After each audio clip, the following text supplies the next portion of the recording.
Gloria lilek mulej. Gloria lilek mulej Addis. Halleluja.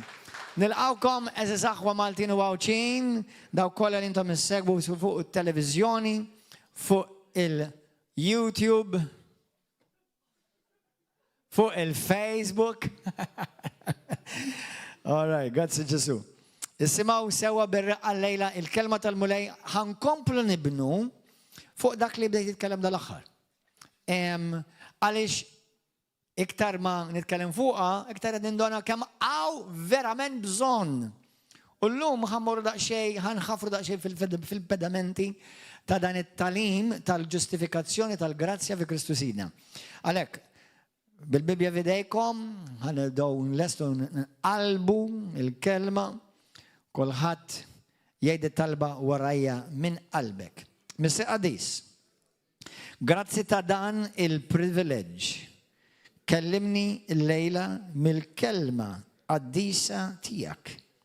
Spiritu Santu, irrevelali u ġib ħajja il-kelma tijak f'qalbi mulej. Mulej, inti l-awtur tal-kelma. Int il-kelma tal-la nifsu. Għalek mulej Ġesu, ftaħ li għajnija. Għatini l-arfin u għatini l-ġuħulaċ għal-verità tal-kelma tijak. Mux l-opinjoni tal-bniedem jew it-tradizzjoni tal-bniedem, imma l-kelma eterna tijak li ma taddi qatt. Lest din il-kelma tijak u għattu iktar ma nerġa' nkun l-istess iktar fisem Ġesu Kristu. Amen. Ħammorru fuq ktib ta' Rumani u ħanaraw ktib ta' Galatin il-lejla. Dal-axħar qed nitkellem fuq l-arbala għaddew fuq il-wirt tagħna fi Kristu wirt. Wirt ifisser dak li huwa wirt ifisser li xi ħadd miet u ħadem għal wirt jew ħadem ġemma teżor bini jista' jkun rikkezzi u meta miet jew mietet jew mietu ħallew wirt lil dawk ta' warahom, ġeneralment l-uliet, ġeneralment. U aħna għandna wirt kbir fi Kristu. Lejla ħassejt li għandi bżonn ngħaddu kelma fuq is-salvazzjoni bil-grazzja, il-ġustifikazzjoni bil-grazzja. Naħseb meta jiena skoprejt il-mulej, meta sibt il-mulej fil-ħatijaj, mux reliġjon, il-ġesu. Waħda mill-ikbar xokkiet li naħat hija li ma konċ naf li s-salvazzjoni hija u l-ġustifikazzjoni, dak li jgħidulu bl-Ingliż, righteousness hija don u hija tirċivja bħala wirt fi Kristu. Għaliex, mrobbi f'Malta taħt influenza kattolika romana qatt ma ġejt mallem li. Ma kontx naf li tista' tkun salvat u tkun taf li insalvat. Ma kontx naf li inti tista' tkun taf li inti ibben u bint Alla, mhux għax twilet Malta, u laqqas għax twilet l-Amerika jew Ruma jew iċ-Ċina, għax titwilet mill-ġdid. Ma kontx naf li namel x'namel ma nistax insalva b'dak li namel jien. Konti tafu għanta dak li inti tagħmel ma tistax issalva? Tagħmel x'tagħmel inti ma tistax issalva. L-opri tiegħek mhux ħażina it-tajba. Ma jistax isalvawk laqqas ġurnata waħda ma jistax jirreservawlek ġurnata waħda fil-ġenna. Kontu tafu għadin? Kama minnkom ma kontux tafu li ma tista' tagħmel xejn inti biex issalva lek innifsek u li dek. Ma kont tafx. Meta jiena kont parti mir-reliġjon Kattolika ta' Ruma, kont nitgħallem li, pereżempju, dax kont mallem jiena, naħseb ħafna minnkom tal-istess età jew ftit inqas jew ftit iktar. Jekk tmur b'kull rispett ħanejda ma ditx kont mallem. Jekk tmur 9 xhur wara xulxin qudies is-salva. Jekk inti tgħid ir-rożarju issalva. Jekk inti tagħmel sagrifiċċji issalva. Jekk inti pereżempju kien hemm xi sensiela ta' jekk tagħmel xi sensiela titqarben wara xulxin u ma titlifx waħda nsejt kemm il-waħda titagħmel. Tiftakru dawk kemm? Xi disa xhur l-ewwel ġimgħa ta' jekk tagħmel daw is-salva. Jekk inti jinnaf, jekk inti tagħti il-frus il-foqra is-salva. Jekk inti pereżempju iva vera, jiena kont nilbes il-laptop. Dan huwa mhux il-laptop, dan huwa xi ħadd kien tajjeli biġġi fuq ġi għax Gordon u għal God. Amen. Yeah, I'm not God, just in case. Imma, dejjem il-mentalità kienet ipprova għamel kemm tiflaħ biex issalva. U qatt ma tasal. Tixel ix-xemat. Terfa xi vara. Bis-serjetà ngħidilkom. Forsi ċertu kattolċi jaħsbu li jiena forsi qed nirredikola dawn l-affarijiet, imma dawn huma affarijiet li aħna tlabna fihom, trajna fihom. Kemm minnkom tlajtu f'dawn l-affarijiet intom? Sewwa, hekk jien hekk trabbejt. Hekk ġejt mgħallem. Għalhekk inti ġejt mgħallem meta jiena kont għadni Kattolku Ruman, kull rispett issa, la Kattolku laqas Ruman ma tissemma fil-Bibja, Kattolku Ruman ma teżistix fil-Bibja, min jimxi wara Kristu jissejjaħ Kristjan. Ma jimpurtax. Mela, kont mgħallem li inti iktar ma tagħmel opri tajba, iktar tajjeb għalik ħalliddu minqas fil-purgatorju. Jekk jista' jkun titqassar iż-żmien fil-purgatorju. Jekk għal dawk li mitu wara nannit jew membri familjari jekk mietu għamilhom qudiesa kull xahar ħallit tellaqhom il-purgatorju u qatt ma taf meta jitilgħu. Sewwa, waħda ftit kien xi sentejn tliet ilu, ġiet waħda hawnhekk qalt li kienet għadha ġdida fil-mixja tagħha fil-mulej skont l-iskrittura, qalt li ommi għadha kif marret ħalles il-kappillan b'sentej bil-qudiem għal qudiesa għall-omma. Jiġifieri omma żgur baqala sentej oħra hemmhekk. Intom qed tindunaw dan mu Vanġelu xejn. Għax il-Vanġelu tfisser bxara tajba. Mhux bxara tajba. Din hija dawwa bl-Ingliż blasphemy fejn l-Iskrittura tgħid iġġib id-dem ta' Kristu u s-salib ta' Kristu fix-xejn. Ħadd qatt ma qal li Gordon, inti tista' tkun taf li int salvat. Ħadd fit-23 sena, kull rispett ħanejdu da, imma dil-verità, ħadd fit-23 sena la kappillan, la qassis, la patrijiet, la sorijiet, u kont mitħla tagħhom jien God bless them, inħobbhom, ma ħadd minnhom qatt ma qalli inti taf li titwiled miġdid biex tkun salvat. U taf li inti ma tista' tagħmel xejn billi bl-opri tiegħek, jew kemm tasma' qaddisat, jew kemm tixel xemat, jew kemm inti tagħmel sagrifiċċji.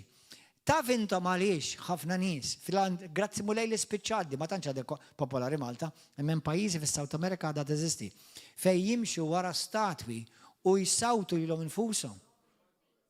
U xi kultant letteralment ifarkuh ġisimhom għaliex isawtu bil-ġisimhom bid-demm ċarċar u taf għaliex jagħmluh dan, taf għaliex jagħmluh dan. Għax qed jippruvaw isiru denji biex jidħlu fil-ġenna, biex jisalvaw.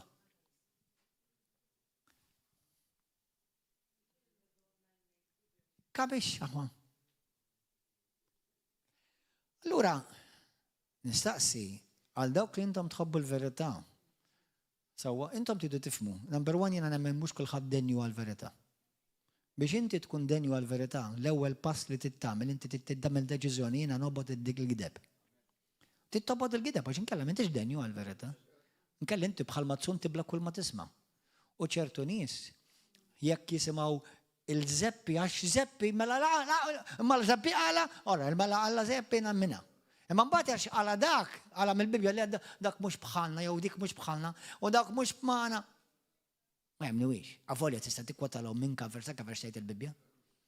Allura u l-għadu jitaxxa bija di għax qed jitforru x'matar wieħ fl-abbissi tal-infern. U di mhix ċajta, din xorta tal-biża'. Għaliex Ġesu jagħmilha ċara li triq tas-salvazzjoni hija dejqa. U skont kliemu ftit qed isibuha. U triq tat-telfin hija wiesa'. U skont kliem Kristu ħafna qed jgħaddu minnha. M'għandi l-ebda xewqa u kull min iħobb l-Alla u esperjenza l-Ġesu żgur ma jixtieq li ħadd jintilef, imma ħanissigurakom ħafna jintilfu. Għaliex ma jafux il-ġustifikazzjoni li ġab Alla f'din id-dinja permezz ta' Ġesu Kristu. Għal dawk li intom ma tafx tfisser ġustifikazzjoni ġej mill-kelma ġust. Jiġifieri Alla għamlek ġust. Xi tfisser? Għamlek tajjeb. Aħna għandna saying bil-Malti fejn ngħidu dak raġel tajjeb, dik mara tajba. Issa, erħilu fejn Alla ħatmu tajjeb. L-iskrittura tgħidha ċara dik. F'Mark 10 jgħid Ġesu jgħid ħatmu tajjeb. ħatmu tajjeb. Għaw min jagħmel ċertu affarijiet tajba, imma ħatmu tajjeb jiġifieri ħadd ma jista' jsalva minnu nnifsu bl-efforts bl-opri tiegħek kemm jew kellha fit-tradizzjoni tal-passat iħallu l-flus wara li jmutu jew qabel ma jmutu kienu jmorru ħdej is-sewda tal-mewt. Jikdbulhom il-wir tagħhom, ħalli joqogħdu jitolbu għalihom. Jalla jien żbaljat, mhux nixtieq u laqas jixtieq Alla. U laqas jafu li ftit sekondi oħra jkunu qed jinħarqu fl-abbissi tal-infern għax minn għalihom li jistgħu jixtru il-ġenna. Fuq il-ġenna, fuq il-bib tal-ġenna hemm tabella kbira miktuba sold out. Mibjuh. Sold out. U ħafna insar għandhom bżonn jisimgħuha. Meta jiena xi ħadd li jaf il-kelma, jħobb il-kelma, jħobb il-verità, ma ddejjaqx jgħidli l-verità. Għalbidu kienet naqas komda. Imma skont kliem Ġesu, Ġwanni 8:32. Jekk inti tkun taf il-verità, hija l-verità li teħilsek. Mhux l-opinjoni tal-bniedem teħilsek. Mhux it-tradizzjoni tal-bniedem tal-ebda wieħed minnhom. Ma teħilsek. Ġesu biss jista' jsalvalek ruħek. Jekk jiena u inti nista' b'xi mod nagħmel xi ħaġa jiena biex ruħ issalva, l-Iskrittura taf x'tgħid? Ġesu ġie għal xejn. Għaliex? Skont Atti kapitlu 4 vers 12, qed nikkwotajhomkom bl-amment imma tistgħu tfittxuhom fl-Iskrittura, tgħidlek hemm isem wieħed biss li ġie mogħti lill-bnedmin taħt is-sema li permezz tiegħu biss jistgħu jkunu salvi. Dan l-isem huwa Ġesu. Eżis Kattolċi mokkom hawn. Il-Papa ma jistax isalvak u laqqas li kieku taqbad il-papit kollha, tista' taqbad il-pastors kollha, l-apostli kollha.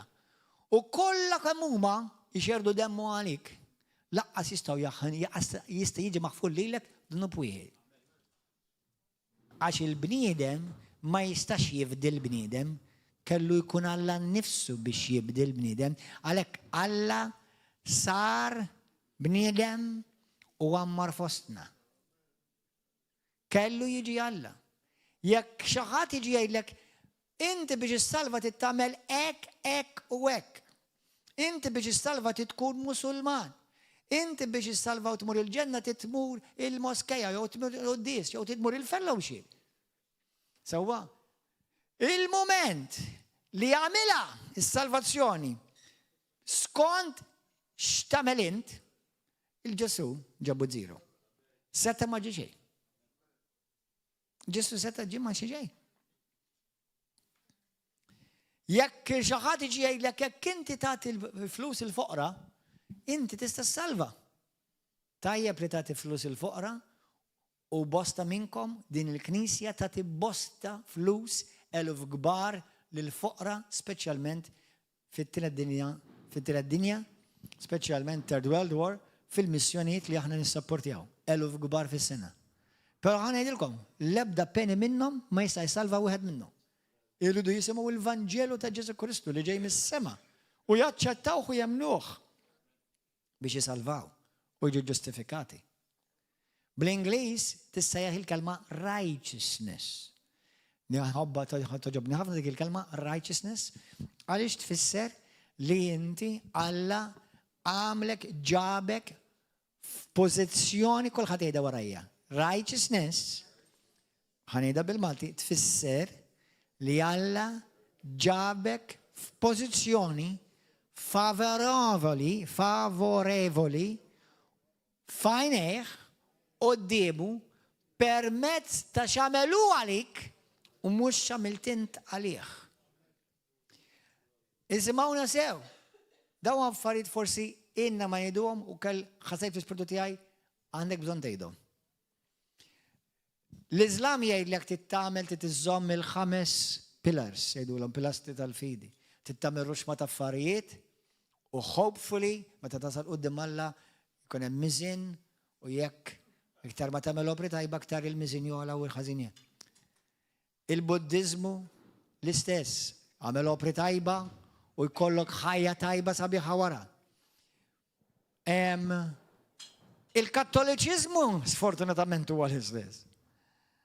Itlob il-qaddisin, itlob il-Marija, kull stil u kull tip u kull kulur. I'm sorry, naf li xi kultant forsi imma jekk hija l-verità. Hija l-verità, I'm sorry. Truth can be blamed, but can never be shamed. Tista ma taqbilx miegħi. Make sure li taqbel ma' Ġesu, madam. Għax kull wieħed minna ħanidru quddiemu. U li xuħud ħajdilhom idħol fil-lena tiegħek. U l-bosta ħajdilhom int min int ma nafekx. U dik kun ġurnata ta' twerwir ta' turrur li manda l-ebda tmiem.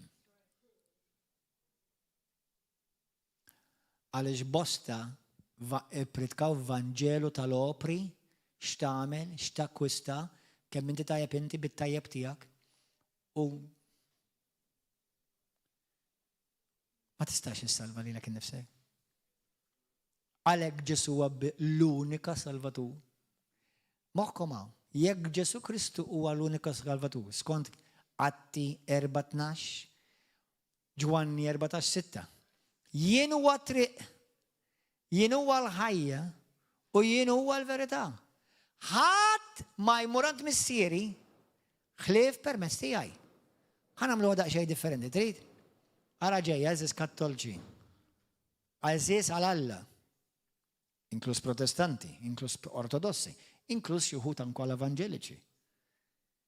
Isimgħuha ħanlaħħamilkom daqsxejn. Kliem Ġesu. Jien it-triq, jien il-ħajja, tit il-ħajja, tit issib it-triq, tit issib il-verità, jien. Ħadd ma jmur għand il-missier tiegħi ara ġejja. Bommi. Ħadd ma jmur għand il-missier permezz tal-qaddisi. Ħadd ma jista' jmur għand il-missier fejjat. Fil-ġenna, right? Mela ħadd ma jista' jidħol il-ġenna u jmur għand il-missier għax jagħmel is-sagrifiċċju. Ħadd ma jista' jidħol il-ġenna u jmur għand il-missier għax jixel ix-xemat jew iġorr il-vara u jħallas belli kbar ta' flus tal-iri u Alla ser. Għal xejn dak kollu li għamilt għalihom. U jkomplu jippritkaw id-da minn fuq il-pulpti u l-artali.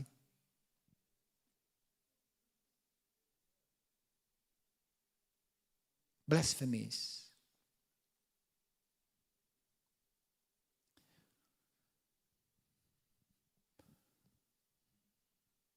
ħadd ma jmrant il-missier u l-ġenna u jidħol il-ġenna għax joqgħod jitlob għal-mejtin li diġà għaddew u joffru l-quddis waħda wara l-oħra u jġibu d-demm ta' Kristu qaddis divin fix-xejn. ħadd ħlief bija jgħid il-mulej. Jekk inti ma tafx lili ma tistax tidħol il-ġenna. Mhux jekk ma tafx l-ommi. Mhux jekk ma tafx il-Papa u l-Isqof u l-Pastor u l-Apostlu. Jekk ma tafx lili.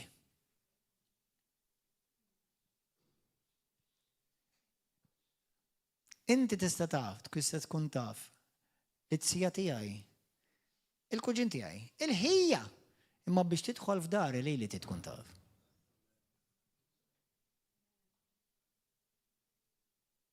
Biex tidħol ġewwa dari, li tkun taf, bija barra deba.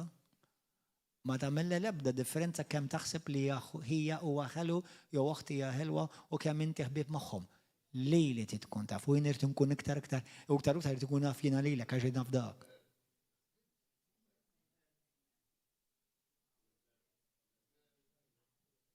Għalhekk Ġesu jgħidilhom jien ma nafkomx.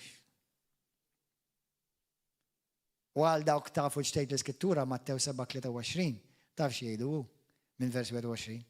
Mulej, aħna ma profetizzajniex fismek, aħna ma minniex mirakli fismek. Keċċejna x'jagħten fismek. Mbagħad hu jgħidilhom, morru minn qudiemi intom li tagħmlu l-ħażin.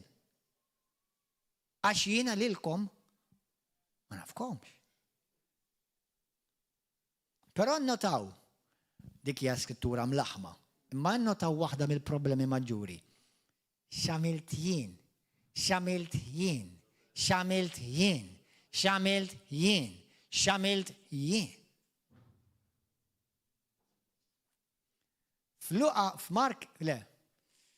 Luqa 8, anzi morru hemm. Għajdlu Spiritu Santu kellimni.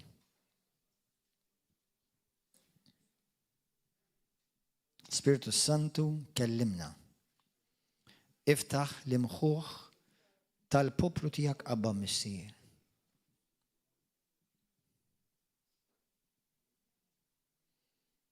Halleluja. Grazzi Ġesu.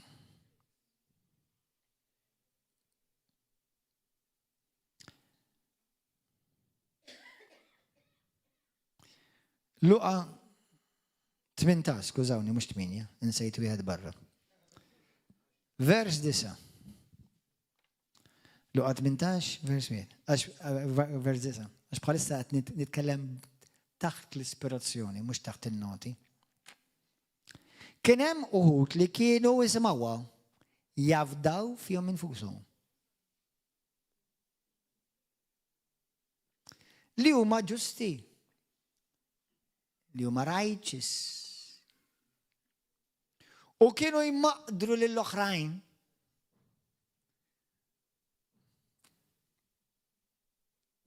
Għaw xi ħadd iħobb il-verità hawnhekk holiday.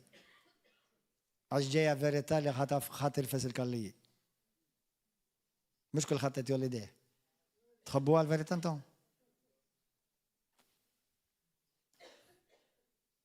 Taħseb li hawn xi ħadd jista' jiftaħar quddiem Alla? Kemm inti tajjeb? Ara ġejja bomba żgħira. Nitħassarhom tara meta jitkellmu hekk, imma xi ħadd irid jgħallimhom. U jekk jien bil-grazzja tal-Alla apostlu għal dan il-pajjiż, jien responsabbli għal dal-pajjiż quddiem Alla. Fatt ngħidilkom xi ħaġa. Aħseb li trid fuq dak li ħanejlek għax ma jimportanix taħseb. Jumej li kellu ħolma. U l-Ispirtu tal-Alla l-mulej ħadni fuq id-dinja. U qed nara d-dinja l-bogħod. U Ġesu ħdejja. U Ġesu qed ikellimni fuq in-nazzjonijiet. Glorja lil Ġesu. Naf li ma niftakarx qalli, imma naf il-mulej ħadni l-fuq d-dinja, qed nara d-dinja l-bot u Ġesu ħdejja tikellimni qed jiddilja miegħi fuq xi ħaġa fuq in-nazzjonijiet.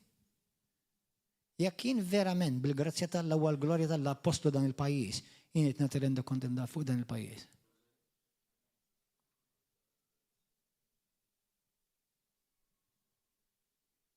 Meta Alla batni hawnhekk, Alla batni u qalli dal-kliem, temminni u ma tamminix, ma tammillix laqqas qatra differenza x'ina mhux il-bniedem ġejt biex noġeb.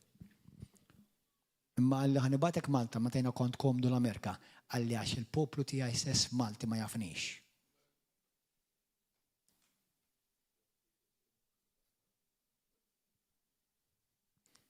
Issa minn 20 sena ilu, 20 sena ilu kont ġejt. Eluf saru jafuh. Permezz ta' dan il-Ministeru u kull glorja u onor lilu biss.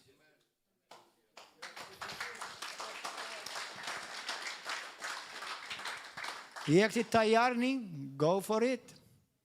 If you don't repent, get ready for an asbestos suit.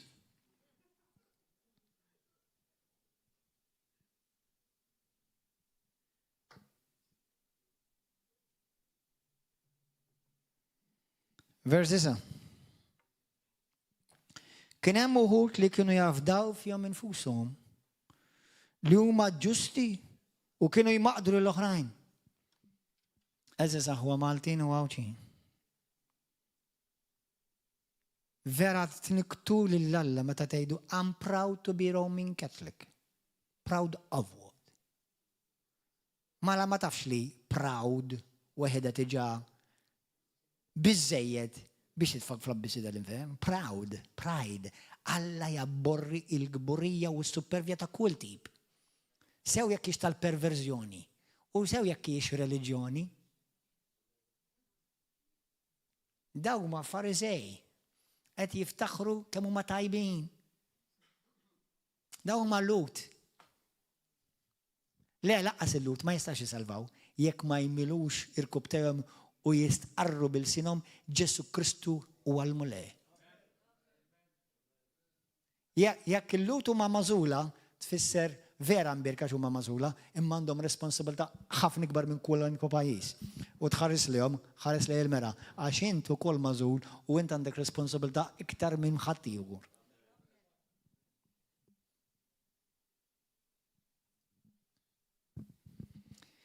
Kien hemm uħud li kienu jafdaw fihom infushom. U by the way, meta kont Greċja, meta kont Ċipru propja, manka Greċja, bħalma xi wħud Kattoliċi Rumani li ġieli qalu li I'm proud to be Roman Catholic. God bless you, right? Smajt ukoll Ortodossi jgħidu hekk. I'm proud to be Orthodox. Proud of what? X'għamilt int? X'għamlu l-qaddisin għalik? Aqbad il-qaddisin kollha ortodossi, inkluż Kattoliċi ta' Ruma u jekk inti anke tal-Ingilterra l-Anglikani. L-ebda daw kollha jgħixerdu kollha demmhom, laqas jistgħu jinħafrlek dnupu jinħat lilek. Ma naf proud of what?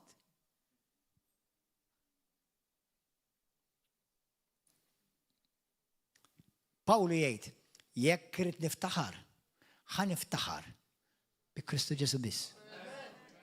Biss.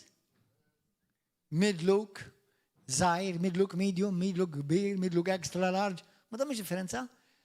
Int, bħalma qal Pawlu l-ewwel Korintin kapitlu 11 vers 1. Jien biss permezz tal-grazzja ta' Kristu. That's it. Biss. Jekk Alla tak don, mux li l-ek nifsek tajtu, tajju l-ek Alla. Jekk Alla tak sejħa, mux li l-ek nifsek tajta, tajju l-ek Alla. Xtajt li l-ek nifsek int? Laqas kull nifs li tiħu, kull taħbita ta' qalb li għandek, ma ta' tiħan li l-ek nifsek. Mela tiġi tgħid li I'm proud of what? Jekk joħrod li nifsi Alla stess kull ma nkun munsel trap biss. Let's see.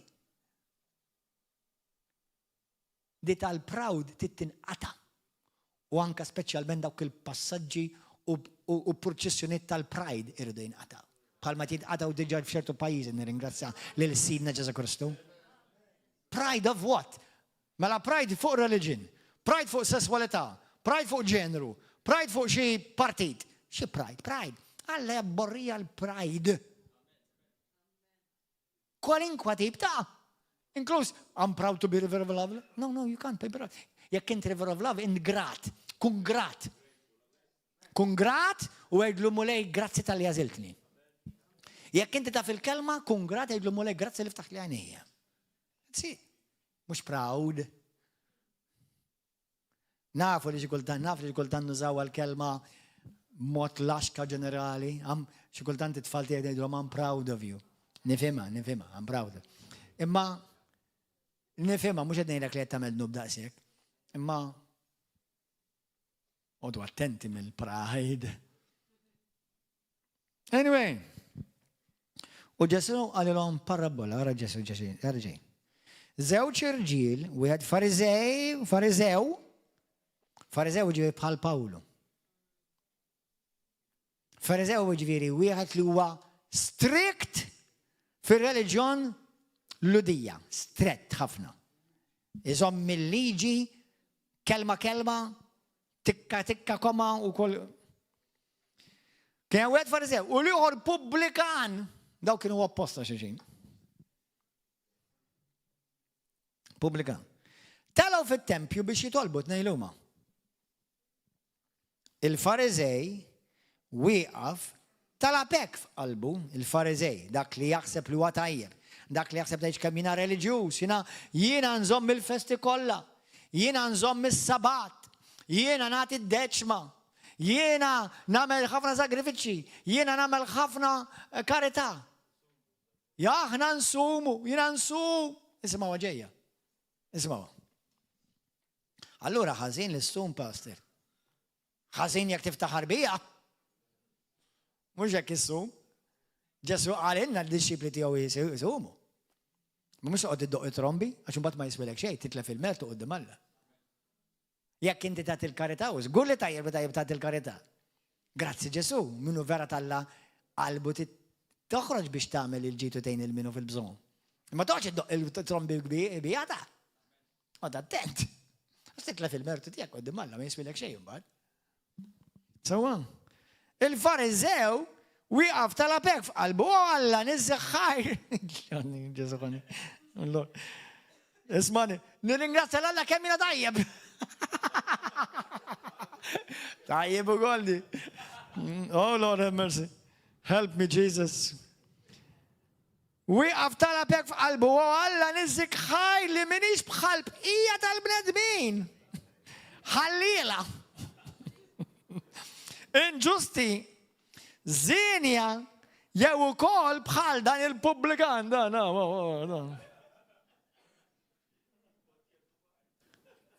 Il-bniedem gburi dejjem iqabbel ilu nnifsu ma' bniedem li fajneħ u għar minnu.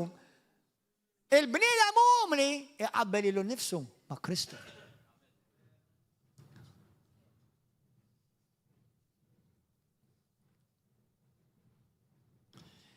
Għal jina nsum darbtej fil-ġimgħa. Naf ħafna jsumu. U tajjeb li tgħix ta' ħawja ta' sawm. Inħallas id-deċmi kollha. Hawnhekk fejn ħafna Kristjani ma jaqblux miegħu. Għax ħafna għadhom jixilqu l-Alla sallu. Tajjeb li nħallsu d-deċmi 100%. Iva. Nġibu d-deċma l-maj. Jena nħallas id-deċma. Nħallas għalix, għax jena għed pat malla. Imma nistan għad niftaħar bija, ħassalvani li jena nat id-deċma, laqas qatra.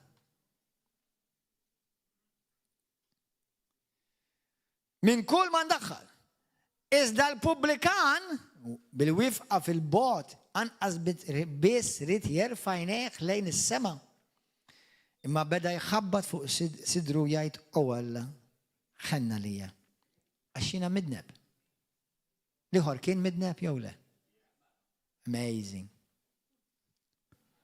Najdilkom jien li dan u mux liħor Niżel id-dar iġġustifikat liema il-pubblikan. Dak li qal jiena midneb. Għandi bżonnok mulej. Ma nistax jiena nidher quddiemek b'mertu tiegħi. Għax midneb. L-ieħor midneb daqsu għansi iktar minnu għax qed tiftaħar b'rejxu. Għax it-tnejn midinbin. Għax għal kull min jitkabbar jitċekken u min jitċekken jitkabbar. Morru fil-ktib ta' Efesin 2.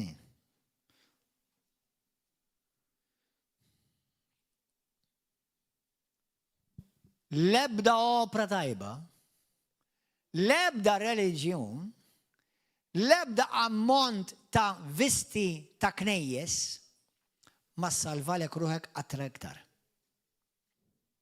Fuq is-salib, qabel ma mar is-salib, Ġesu kien diġà mbiċċer. Għalik u għalija. U fuq is-salib, arwin tuta, imbiċċer u dem niżel miegħu u ġilda mċarta, wiċċu mċarta bil-baffi mċarra ta' għajneħ minn fuq armin ta' boxer. Għajat u qal kollox mitmum! Xi tfisser di? Għal ħafna din hija xi ħaġa ma fimtix.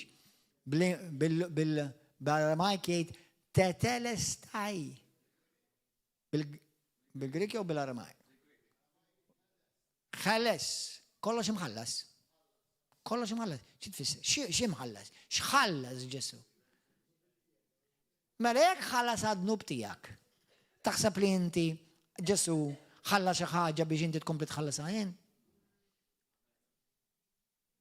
Id-din fi żmien tal-għajt u xejdu l-bħalsa. Tal-Passover imma mkelm oħra. Fi żmien tal-għajt. Fejn għamlu il-ġimgħa mqazza u insomma aħna kull minu Kristu kull ġimgħa hija mqazza suppost. Sewwa imma apparti minn hekk. Fejn fuq il-mejda tal-mulej kien hemm 4 kalċijiet, wieħed minnhom huwa l-kalċi tal-fidwa. Meta Ġesu kien fil-Ġetsemani u kien beda jgħid missier nitolbok jekk jista' jkun biet minn dan il-kalċi. X'kalċi? Inti taf xejn l-Iskrittura. Xi darba nagħmlu studju biss fuq dak il-kalċi. Fuq il-mejda kien hemm 4 kalċijiet ħa nagħmlu għassa dal-waqt fil-ħamis ix-xirka. Il-wieħed mill-kalċi kien il-kalċi tal-korla talla. U Ġesu laqqata sal-qiegħ. Jiġifieri jiena u inti taf x'kien ħaqna. Il-korla talla u Ġesu xarab il-kolla tiegħek għalina u int m'għandekx għalfejn tixrob qatra minnu dak. Mela niġi niftaħar għax jiena Roman Catholic jew jiena Evangelic jew għax jiena Orthodox jew għax jiena River of Love. Taf kemm jintnew f'imnieħer Alla daw l-affarijiet. Jew għax jiena apostlu, għax jiena pastor, għax jiena born again. Għodu attenti għama.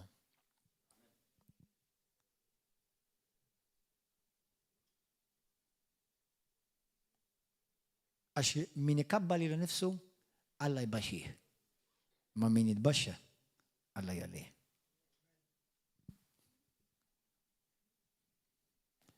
Jekk ħad iftaħar fil-mulej. X'għamel miegħek il-mulej. Kemm ħabbek meta ma kienx ħaqek. Kemm fdik u meta għalik u xered demu għalik meta int kont kontra tiegħu jiena u inti, dan mhux inti biss, kulħadd. Efesin 2. Halleluja. Ħanibda naqra minn vers 4. Imma Alla għani fil-ħnina tiegħu bis-saħħa tal-imħabba kbira li biha ħabna meta aħna konna mejta minħabba fid-nubietna tana ħajja ġdida flimkien ma' Kristu. Bi grazzja intom salvi. Għajjimna miegħu u qegħdna fis-smewwiet ma' Ġesu Kristu. Waħda mill-iktar skritturi favoriti tiegħi, vers 6. Biex juri fi żminijiet li ġejjin l-għana bla qis, ir-rikkezzi bla qis tal-grazzja tiegħu bit-tjiba li wara magħna fi Kristu Ġesu. Alla huwa tajjeb miegħek għax int qed iva l-Ġesu jsir Salvatur u s-sitt ta' ħajtek. Il-bqija għal dawk li reġettaw il-Kristu, Alla mhux tajjeb mija, anzi għandek il-korla talla fuq rasek, kont tafin? Taf li jekk tgħid il-Bibja? Għalhekk min jirreġetta Ġesu Kristu jmur dritt l-infern? Taf x'inhu l-infern? L-infern huwa l-ħlas tad-dnub tiegħek, kont taf din? U Ġesu ħal korla talla xi teologi jgħidu li anke mar l-infern u m'għandix problema nemmina għax ħa posti u postok. U hemm min konsejjer allura bil-fors kellu jmuru għalik. U wara ftit eżżes is-sisin tal-infernu qam mill-imwiet. U ħallas bisħieħ mhux għal-jumej għall-eternità tiegħek. Dak huwa l-Vanġelu li ġej mis-sema. Għalhekk fiex nista' niftaħar jien? Għax jekk jien salvat mhux bis-saħħa tiegħi. Jekk jien imbierek mhux bis-saħħa tiegħi. Jekk jien midluk mhux bis-saħħa tiegħi, xejn bis-saħħa tiegħi. Kif nista' niftaħar? Inti ħajtek għandha tkun jekk ara one big thank you Jesus. Thank you Jesus. Thank you Jesus. That's it.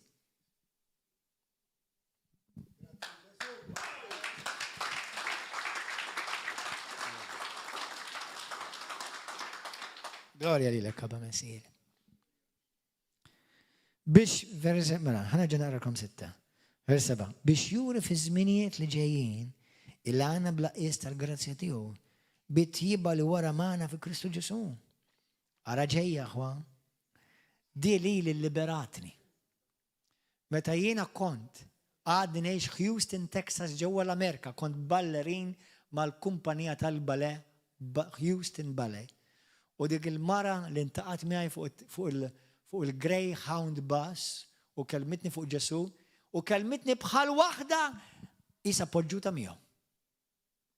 Għax qatt ma smajt f'ħajti f'dawk il-23 sena xi ħadd jitkellem fuq Ġesu, l-ebda reliġjuż f'ħajti qatt ma smajt jitkellem fuq Ġesu bħalma kelmitni din il-mara.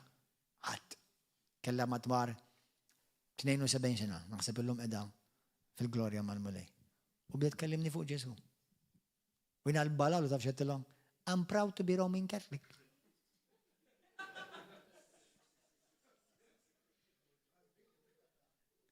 Imma kont blaħ. Għaliex il-poplu tiegħi jiġġarraf minnu nuqqas tarfin.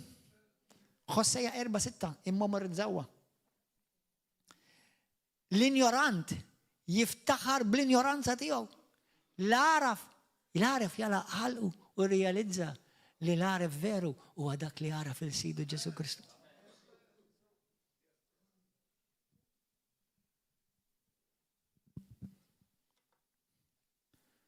Meta kont ignorant, kont naħseb li nagħref u naf ħafna. Illum li naf xi ħaġa ninduna kemm jiena xejn iktar.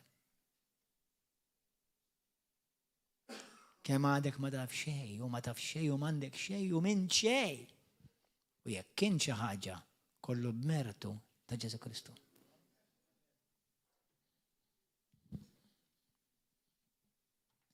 Intom salvi bil-grazzja. Ara kemm ċara di? Permezz tal-fidi. U dan mhux bis-saħħa tagħkom. Imma bid-don tal-Alla. Don, gift. Il-grazzja hija don. Il-ġustifikazzjoni hija don. Mhux bl-opri biex ħadd ma jiftaħar.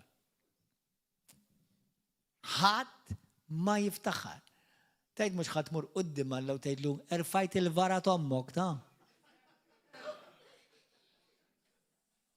Taf li believe it or not, xi ħadd qalili di xi 5 snin ilu.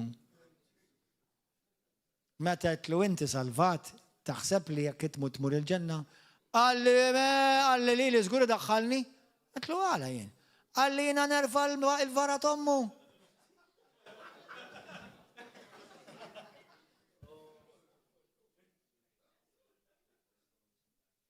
Mek malma. Ma allura pastor daw jintilfu, iva. Bħalma qal Ġesu. L-obja immexxu l-omja u 2 jintilfu. Għal dawk li intom toqgħodu ħanejdilkom bil-mart li pur, mhux dawa, toqgħod timla għajnek, imma jiena jekk imur quddiem l-mulej ħanejdlu, hekk kalmuni mulej. U l-mulej jgħidlek jiena batak ħmara, jisimha Gordon John Manche. U għallek il-verità biex jaħlislek ruħek mill-art tal-infern. Imma das kemm jgħajjat mid-dera xorta ma smajtux ent.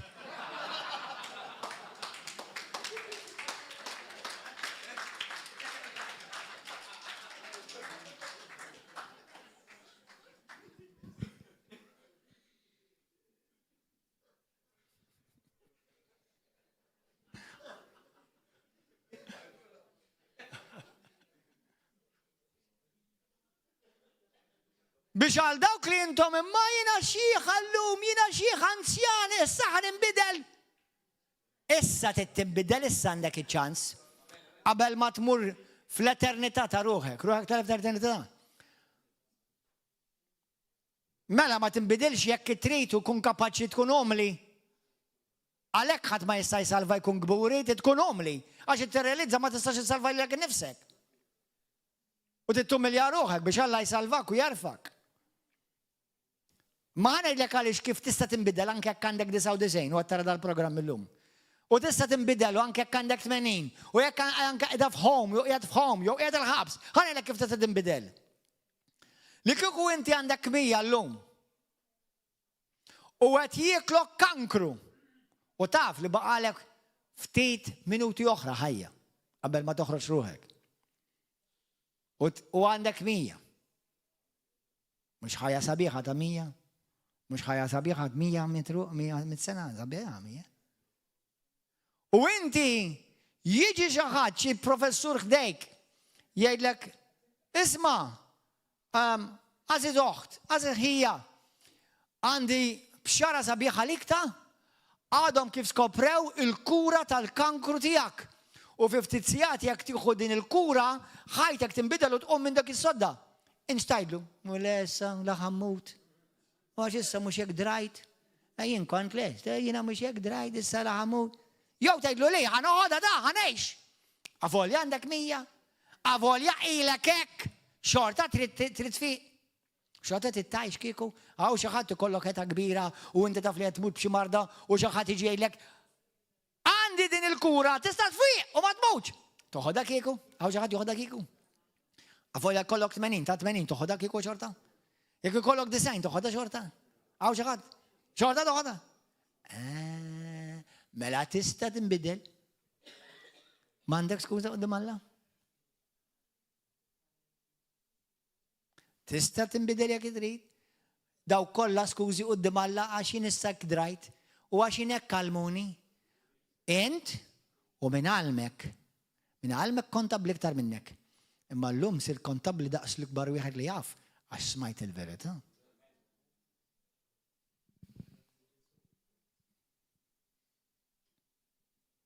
Amen aħwa. Intom salvi bil-grazzja. Xi tfisser grazzja? Aħna salvi mhux għax jistħoq ilna dik tfisser bil-grazzja. Mhux għax jistħoq li jew għax ħdimt għaliha. Mhux għax jimmeritani bil-grazzja. Aħna bil-Malti għandna sejn ngħidu għandi grazzja magħha, għandi grazzja miegħu. Mhux qed nitkellem fuq rigward ta' romantiċiżmu, ma jkollok hemm persuna għandek grazzja miegħu. U taf li inti ma tissib jkollok grazzja ma' xi ħadd isek titrattom differenti tagħtihom affarijiet. Għandek grazzja ma' dal-persuna. Sa tista' tkun anke fuq livell ta' ħbiberija.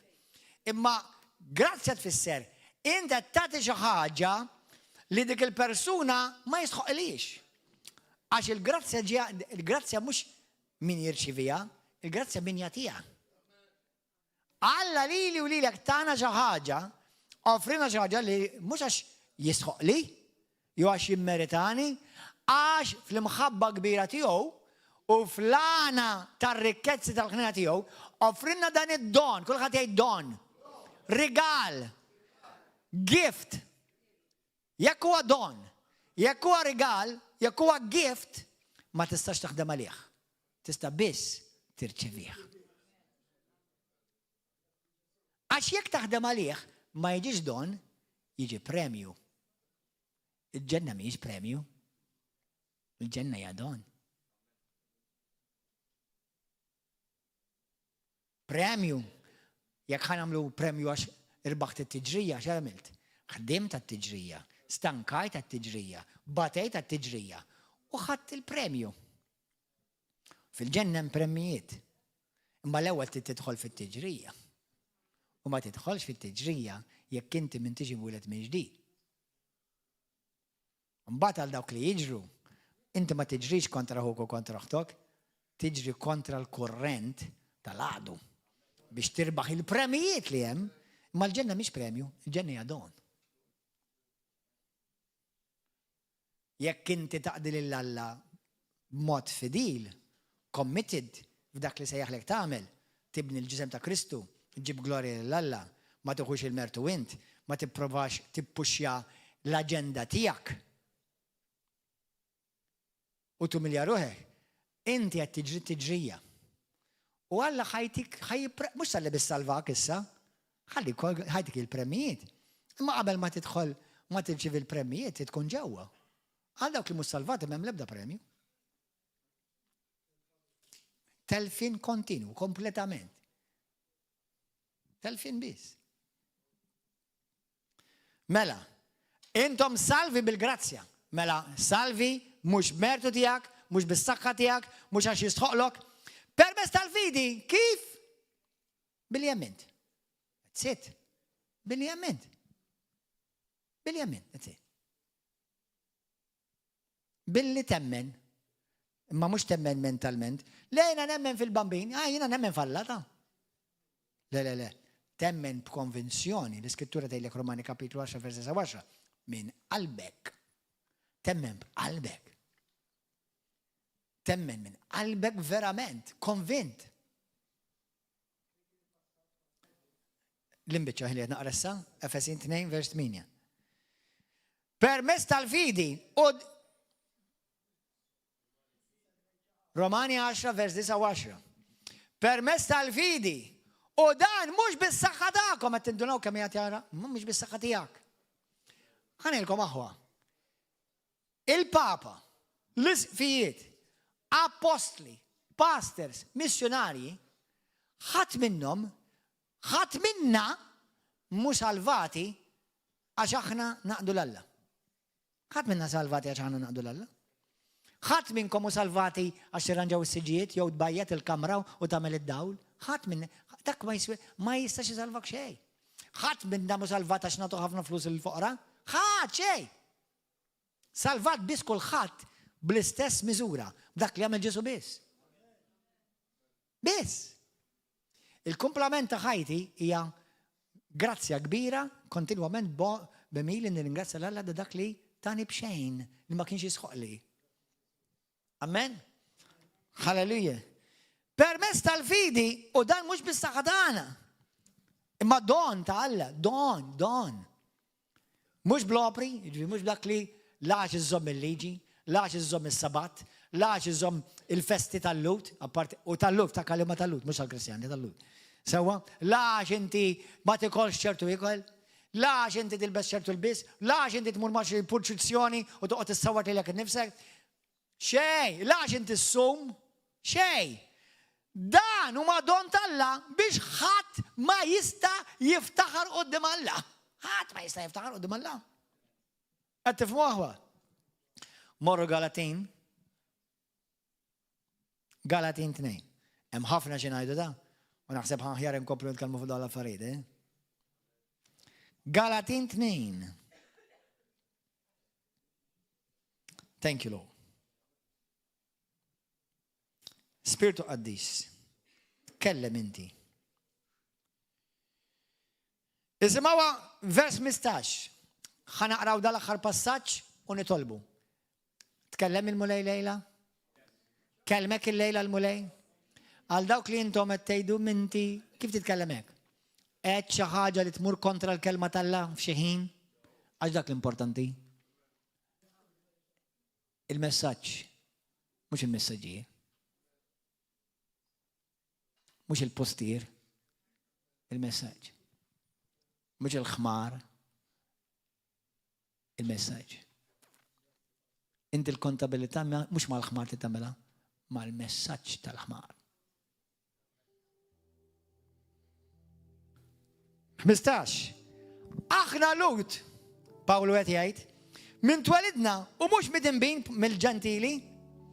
احنا اللي نعرفوا للبني ادمين البني ادم ما يكونش جوستيفيكات، معمول في الساو، مغفور منه بيته بالأوبرا داليجي، اما جوستيفيكات بالفيدي في كريستو جيسو.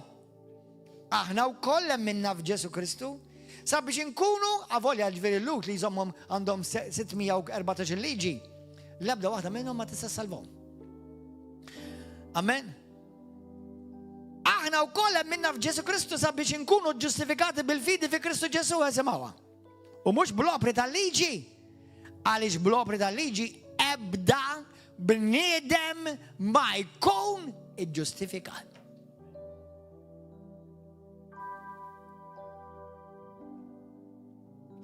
Ebda bniedem ma jkun iġġustifikat bil-liġi, bl-opri li għamelu. Jekk aħna l-infittxu simawha il-ġustifikazzjoni li aħna ġifieri nkunu ġusti quddiem Alla mingħajr dnub, ninħafrinna dnubitna, nkunu salvati. Jekk aħna l-infittxu li nkunu salvati, ġustifikati, made righteous permezz ta' Kristu, aħna stess midinbin ukoll. Allura Kristu għaddej ta' dnub ma jkun għad. Għax jekk jiena nerġa' nibni dak li nkun ħattejt, inkun qed nagħti prova li jiena ħati. Imma jien permezz tal-liġi, isimgħuha din, għaliex hawn min imbagħad nitkellmu aktar fuqha il-ġimgħat li ġejjin. Allura xi nista' salvat fi Kristu sa nista' nagħmel irrid. Minu fi Kristu laqqas għadu jgħixu. Għadek teżistin, għax ħajtek kollha kemm hija ta' Ġesu.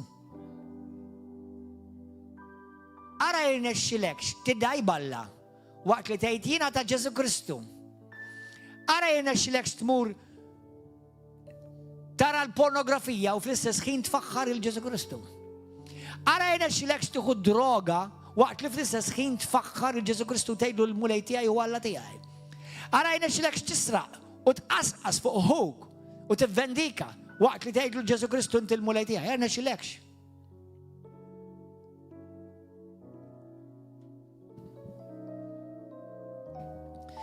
Imma jiena permezz tal-liġi, miet tal-liġi biex ngħix għal Alla. Issallabt ma' Kristu. Ngħix, imma mhux iżjed jien.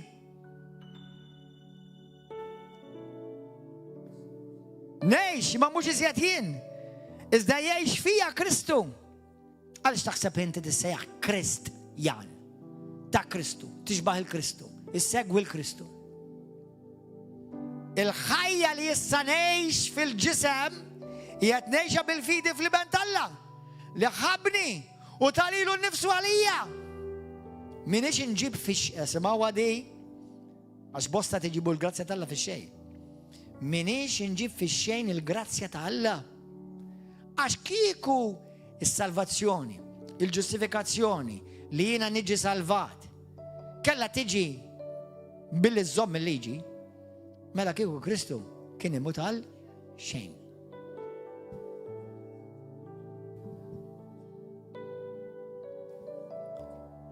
Jekk hawn xi ħadd illejla għadek qed tafda fl-opri tiegħek kemm inti tajjeb inti, kemm titlob u taqra l-Bibja u tiġi knisja u tagħti d-deġma, għadek m'intix salvat.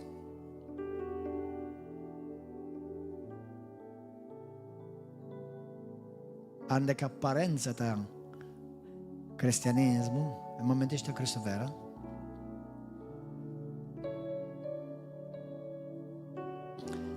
Dawk li intom taraw dal-programm u lest li bħal dak il-publikan tgħidlu mulej jiena midneb. Salvani, fil nubieti. Ma nista' nagħmel xejn biex insalva. Bil-grazzja tiegħek biex nista' nsalva. Ħenna lija mulej. Irrid ngħix għalik hija f'qalbi, salvani. Kulħadd tibbaxxi rasu.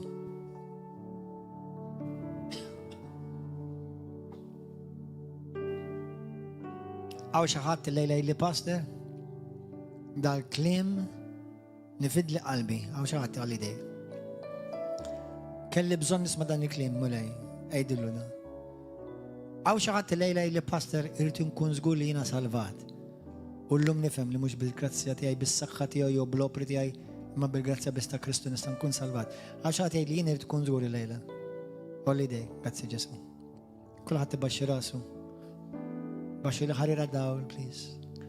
Min qalbek, ejdi talba warajja. Ejda minn fommok. Din jgħidu la talba ta' salvazzjoni. Ejda minn fommok u ejda minn qalbek. Ija talba fuq bażi ta' Ġwanni 3:16 u 17, Romani 10 vers 9 u 10 u kulħadd jgħid warajja. Speċjalment dawk li intom għalajtu idejkom, dawk li intom qed issegwu t-televiżjoni, dawk li qed issegwu mid-dar, fuq ix-xogħol, l-Ispirtu Santu jinvadi daw l-airwaves, daw il-sound waves u jidħol f'qalbek u jtik u jitrasforma lek ħajtek fil-maħabba kbira tiegħu biex is-salva ma tintilifx. Ejt minn qalbek warajja u għejda minn fommok issa stess. Idlu missier qaddis. Ejdilu, missier etern, missier tas-sema. Illum smajt il-Vanġelu tiegħek. Il-Vanġelu ġej mis-sema. Il-Vanġelu tas-salvazzjoni, il-Vanġelu tal-grazzja, il-Vanġelu tal-ġustifikazzjoni permezz tal-fidi. Mulej Ġesu. Aħfir li fejn jiena kont ignorant, nieqes mill-informazzjoni u m'għandi l-ebda skuża għax il-verità qiegħda qudiemi madwari fil-kelma tiegħek. Ġesu nemmen fik. Inti li benta l-ħaj. Tassew. Inti dak li ġejt mis-sema. Batejt għalija mulej. Ġarrejt fuqek id-nubit kollha tiegħi. Ġarrejt fuqek id-nubit kollha tiegħi. Ma kienx għalik li mitt imma għalija mitt mulej. Ħallast b'demmek għad-nubit kollha tiegħi tal-passat, tal-preżent u anka tal-futur. Għax inti Salvatur etern. Ġesu, aħfir li d-nubiti. Kisser kull ideal ħażin, ħsibiet ħażina, teorija ħażina ta' reliġjon li jbedni mill-verità tiegħek. Ġesu Kristu, mulej tiegħi u Alla tiegħi ejja f'qalbi, imlini bl-Ispirtu Qaddis tiegħek u salvani. Ġesu Kristu, irid insir nafek. Illum naf li ma nistax insalva li nifsi u nagħmel x'nagħmel bis-saħħa tiegħi u bl-opri tiegħi ma nista' qatt insalva. Imma inti ġejt biex issalvani mulej. Int l-unika salvatur tad-dinja. Nemmen fik. Impoġġi l-fidi tiegħi fik mulej u nafda fik. Mulej Ġesu, millum il-qudiem, iftaħ li għajnejja, għatini qalb għalik, għalli minn għarfek, nix insir nafek mulej, minn qalbet nitolbok dan. Illum inti wetni, jekk jiena impoġġi l-fidi tiegħi fik, jiena niġi iġġustifikat, maħfur minn dinubiti kollha, maħsul bid-dem ta' Kristu u mimli bl-Ispirtu Santu. Illum Ġesu jiena tiegħek. Naf li mhux bis-saħħa tiegħi li nista' nsalva, ma bis-saħħa tiegħek biss. Impoġġi l-fiduċja tiegħi mhux fil-bniedem, mhux fir-reliġjon, mhux fl-opri tiegħi tajbin u iktar ħżiena, imma mpoġġi l-fiduċja tiegħi fik biss mulej. Inti l-alfa u inti l-omega. Inti l-bidu, inti t-tmiem. Ġesu, mulej Alla, ibn Alla l-ħaj, salvani l-lum. U l-lum nemmen li jien salvat. Għax poġġejt il-fidi tiegħi fik minn qalbi. Mhux xi ħaġa fit-tizja, imma minn qalbi qed nitlob dan u aware ta' dak li qed nitlob. Mulej jiena midneb. Jiena dnibt kontrik. B'emili, b'ħsibijieti, bi kliemi, inqastek f'ħafna bnadi. U llum nitolbok maħfra. Ġesu użani għal-glorja tiegħek. Din il-ħajja qasira, l-eternità twila u bla tmiem. Irrid inkun miegħek mulej fil-ġenna. U hekk ħajseħħ u jsir. Għaliex illum naf li mhux qed iktar nafda fl-opri tiegħi jew fis-saħħa tiegħi. Imma nafda fik mulej inti li qatt ma fallejt. Inti ir-re tar-rejiet. Inti li mitt fuq is-salib. Ġejt midfun. U ma t-tielet jum qomt mill-imwiet bil-qawwa tal-Missier. U salvajtni. Illum Ġesu int ħaj u qed tisma' dan il-kliem li qed ngħidlek minn qalbi. Illum il-qudiem ulej nirrinunċja kull forma ta' biża, reliġjon falsa, gideb, teoriji tal-bniedem. Millum il-qudiem niddikjara minn fommi u minn qalbi jiena ta' Ġesu u Ġesu Kristu li bentalla u għal-mulej tiegħi u s-sit ta' ħajti għal-glorja tiegħek Missier. Amen. Alleluja. Grazzi mulej. Halleluja! Gloria lilek Ġesu! Nitolbok mulej biex inti tuża dan il-messaġġ. Biex bosta jisalvaw. Iktar u iktar f'daw iż-żminijiet li aħna din ngħixu. Mulej, uża dan il-messaġġ biex bosta, eluf u eluf, jekk jista' jkun Malta kollha salva. Mulej fejn jinstema dan il-messaġġ. Inżel fuq dawk kollha li jisimgħu. Inżel fuqhom bil-qawwa tal-Ispirtu tiegħek. Dawk li kienu bil-qeda fid-dlam. L-Iskrittura tgħid għad jiddi fuqhom dawl kbir. Illum jiddi fuq kull min sema u qed jisma' u għad irid xi darba jisma'. Id-dawl kbir tal-Vanġelu tal-Grazzja u tal-ġustifikazzjoni permezz tal-fidi. Ġesu, grazzi li għażiltna, sejjaħtilna u għamiltna tiegħek. Lilek mulej kull glorja. Lilek biss jixxaqlek kull tifħir. Lilek biss mulej. Xi darba qed narawk wiċċ imwiċċ mulej. Halleluja. Grazzi Ġesu. Grazzi Spiritu Santu. Grazzi Abba Missier. Amen u amen. Halleluja. En umul bi faħza zaħwa. Halleluja. Gloria lilek mulej. Jekk hawn xi ħadd għandu bżonn fejqan, hawn xi ħadd għandek bżonn fejqan. Jekk hawn xi ħadd għandek bżonn fejqan. Jekk għandek bżonn it-talb. Għandu tolbu miegħek illum. Ma pija please. Fġieħ Sidna Ġesu, ixxerjaw dal-messaġġ kull imkien. Please ixxeraw. Ibatuħ il-familjari ta'kom tħabbix rasu. Jekk jikkritikawni għajruni tħabbi rasek xera ma tpux waqqafhom. Tħabbix rasek. Minu denji tal-verità. ħajjinżillu wasel. U jisalva. Min jobot il-verità. Ma jkunx qed jobot lili. Qed jobot il-dak li huwa il-verità. Amen. Paċi ma'kom. God bless you YouTube, Facebook u televizjoni il-paċi ma'kom. Narawkom is-sibli ġej mal-qaddej tal-mulej Apostle and Prophet Tommy Arayomi. Kulħadd huwa mistieda jew irċievu l-qawwa tal-għajraw irċievu miraklu u għajraw irċievu opportunità biex ħajjitkom tiġi trasformata.